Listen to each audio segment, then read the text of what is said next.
வணக்கங்க செந்தில்ண்ணா. அண்ணா வணக்கங்கண்ணா. இப்போ நம்முடைய திருப்பூர் மாவட்டத்தினுடைய மாவட்ட அமைப்பு செயலாளரா செந்தில் அண்ணா நீங்க இருக்கிறீங்க, என்ன செந்தில் மகாராஜி நீங்க இருக்கிறீங்க. இப்போ மக்கள் ஜனநாயக முன்னேற்ற கழகத்தினுடைய ஊடக பிரிவு செயலாளர் மங்களம் காதராஜி, நான் உங்களிடத்துல சில கேள்விகளை கேட்கிறேன். என்னங்க புரியக்கூடிய விதத்துல நீங்க பதில் சொன்னீங்கன்னு சொன்னா இதை நான் மக்களிடம் பகிர்ந்துக்கலாம்.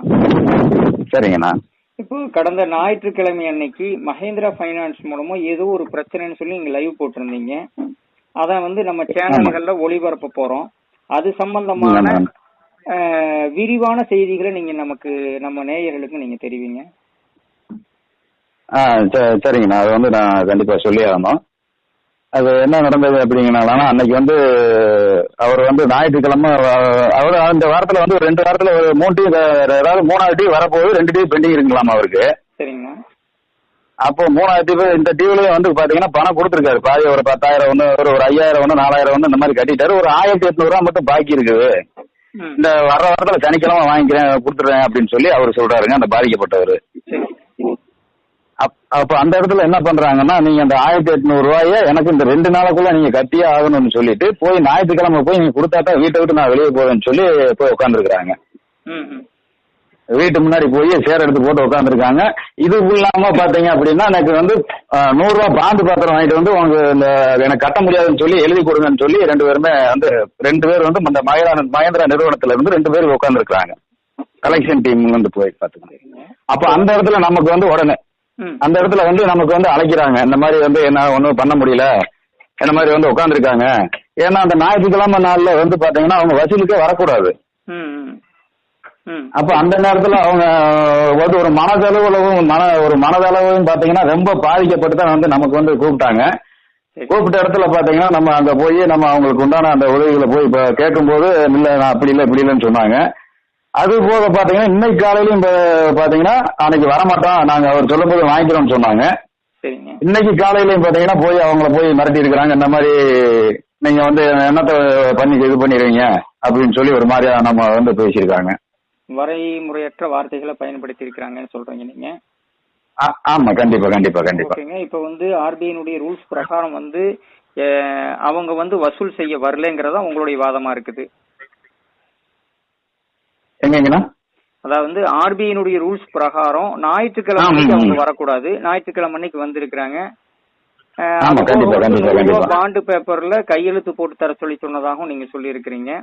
நிச்சயமா நம்ம இதை கொண்டு சேர்ப்போம். மேலும் சட்ட ரீதியான விழிப்புணர்வு பெறுவதற்கு நம்முடைய கட்சியை மக்கள் எப்பொழுது வேணாலும் தொடர்பு கொள்ளலாங்கிறதையும் இந்த காணொலியின் மூலமாக நம்ம தெரிவித்துக் கொள்ளலாம். வணக்கங்கண்ணா. கண்டிப்பா. நன்றிங்கண்ணா. நன்றிங்கண்ணா. நன்றி. என்ன சொல்றாங்க? எல்லாம் ஒரு 1,800 கட்டணும், கட்டி ஆகணும். பாண்டு பத்திரத்துல கையெழுத்து போட்டு கொடுக்குறாங்க. பாண்டு பத்திரத்துல கையெழுத்து கொண்டு வாமா. எத்தனை ரூபாய்க்கு? 800 ரூபாய்க்குன்னா ஒரு எங்க இருக்காங்க இப்போ? உள்ளதான் இருக்கிறாங்க. அன்னைக்கும் டார்ச்சர் பண்ணிட்டு போனாங்க. இப்போ டார்ச்சர் பண்ணிட்டே இருக்கிறாங்க. நம்ம எத்தனை நாளைக்கு நானும் பொறுமையா இருக்கிறேன். நானும் எல்லாத்தையும் பார்த்து நானும் கொண்டு போய் கிடக்குறேன்.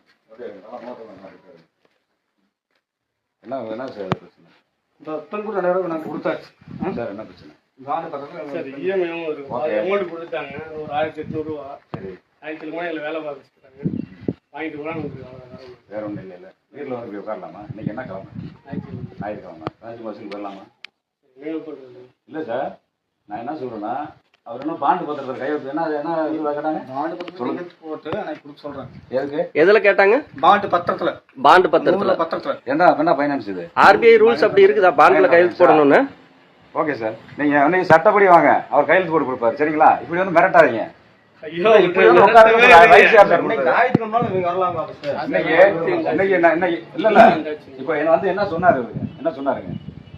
சொன்னாருங்க? நான் ரெடி பண்ணி சார், இவர் உங்கள்கிட்ட என்ன சொன்னாருங்க?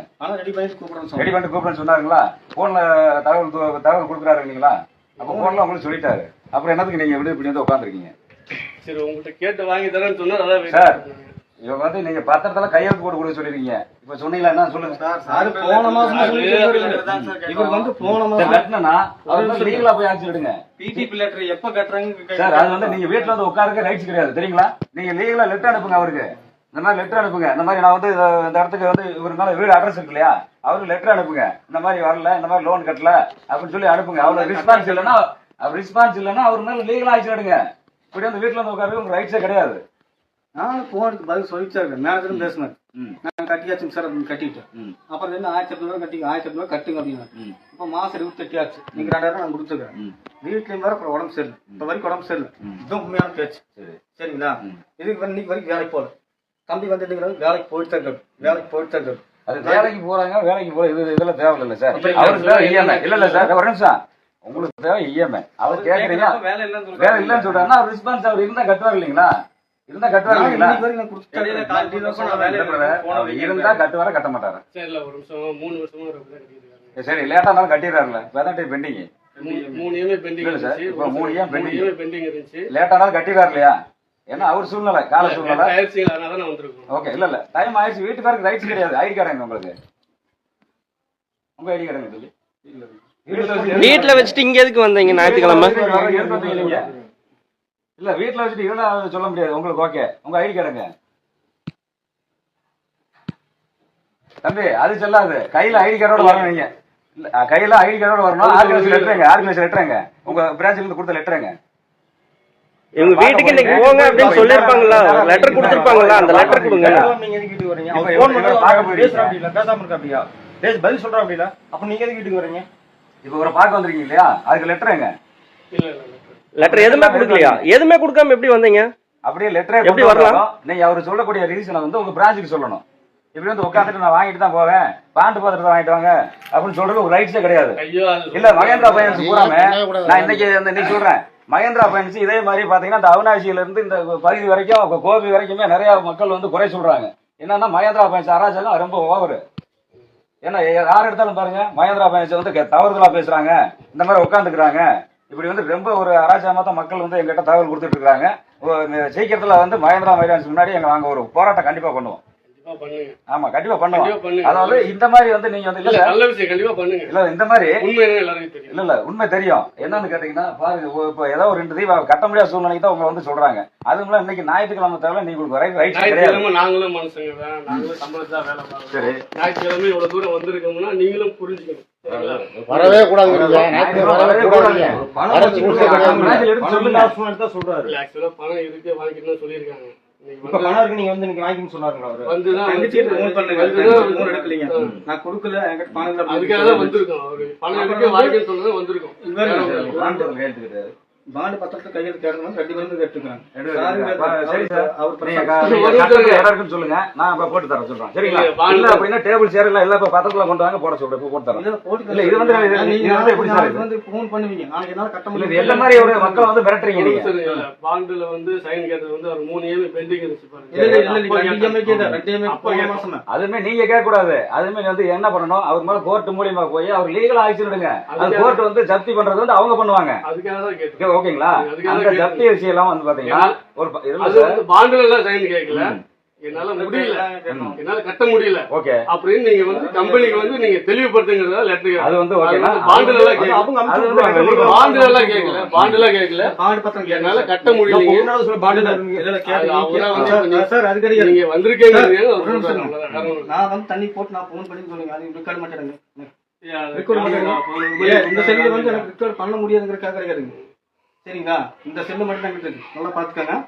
இந்த செல்லு மட்டும் தான் கிட்ட இருக்கு. அது அப்படி தனி போட பேசுறாங்க. உங்களை தவறுதலா பேசினா நீங்க சட்டப்படியா ஒரு நடவடிக்கை எடுக்க தப்பு இல்ல. இல்ல இல்ல நீங்க போன நீங்க வந்து போன இஎம்ஐக்கு நீங்களா இருந்தாலும் சரி, யாரா இருந்தாலும் தவறுதலா உங்களோ தவறுதலா பேசக்கூடாது. நீங்களும் தவறுதலா பேசக்கூடாது. அப்ப நம்ம வந்து என்னன்னா நமக்கு அதோட ரூல்ஸ் ஆர்பி ரூல்ஸ் கடைபிடிங்கன்னு சொல்ல வரோம் நாங்க. ஐயா, நம்ம வந்து மிஸ்டேக் பண்ணதே இல்லையா? கேளுங்க, சொல்லுங்க, நீங்க தெளிவா சொல்லுங்க.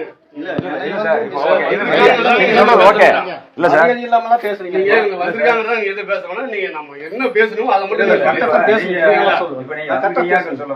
உண்மையில இப்படி இந்த மாதிரி உட்கார தப்பு தான் சார். இல்ல ஆக்சுவலா வந்து இவர் எப்பவுமே வந்து மாசம் இஎம்ஐ கட்டுமோ நம்ம கேட்போம். பைனான்ஸ் கேட்டிருக்கேன் தரங்கன்னு சொல்லுவாரு. இன்னைக்கு வந்து அப்படித்தான் சொல்லிடுறாங்க. சரி, நீங்க பணம் தரதான் வரீங்கன்னு உட்கார்ந்து இருந்தாங்க. சரிங்களா? இப்ப கூட பாண்டு பேப்பர் கேட்ட மாதிரி என்ன சொன்னாங்க? பாண்டு பேப்பர் கேட்டாங்க. வெட்டு பாசம் கட்ட தம்பி கேட்டாங்க. முடியலன்னா கூட பாண்டு பேப்பரை கையெழுத்து போட்டு கொடுங்க. ஏங்க சார் அப்படி கேக்குறீங்க? ஏங்க சார் அப்படி கேக்குறீங்க? அப்படிலாம் கேட்க கூடாதுங்க. அப்படி கேட்கலாம் சார். நீங்க வந்து தபால் மூலியமா அனுப்ப சொல்லுங்க, அது ரூல்ஸ். தபால் மூலியமா அனுப்ப சொல்லுங்க, உங்க ஆபீஸ்க்கு தபால் மூலியமா அனுப்ப சொல்லுங்க, அது ரூல்ஸ். வெள்ளை பேப்பர்ல கையெழுத்து போறதுக்கு என்ன ரூல்ஸ் இருக்குது? கண்டிப்பா வந்துகிட்டு தான் இருக்கும். ரிசீவ் பண்றாலும் எவ்ரி மந்த் ஒரு நிமிஷம் கேளுங்க. எவ்ரி மந்த் 15ஆம் தேதி வரையும் பேமெண்ட் எந்த கஸ்டமர் இருப்பாங்களோ அவங்களுக்கு வந்து லெட்டர் வந்துட்டே இருக்கும். உங்க ஆபீஸ்ல இங்க வருமா? ஆமா, அந்த லெட்டர் வந்திருக்கானா? நீங்க என்ன பண்றீங்கன்னா உங்களுக்கு உங்களுக்கு ஒரு 2 மாசம் ஆகுதா, உங்க 2 மாசம் இது வேணுமா, 1 மாசம் அந்த மாதிரி சூழ்நிலைக்கு வந்து லெட்டர் அனுப்பி விட்டுருக்கேன், உங்க பிரான்ச்சுக்கு அனுப்பி விட்டுருக்கேன். அதுக்கு போய் நீங்க வந்தாங்கன்னா நம்ம பாத்துக்கணும். அதைத்தான் சார் நம்ம கேட்டோமே.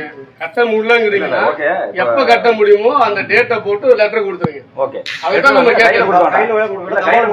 அது நான் பிரான்ச்ல அனுப்பி சொல்லி உங்களுக்கு வந்து ரிஜிஸ்டர் தபால் மூலமா உங்களுக்கு அனுப்பி சொல்லி பிரான்ச்சுக்கு வந்து கொடுத்தா கூட போதுமே.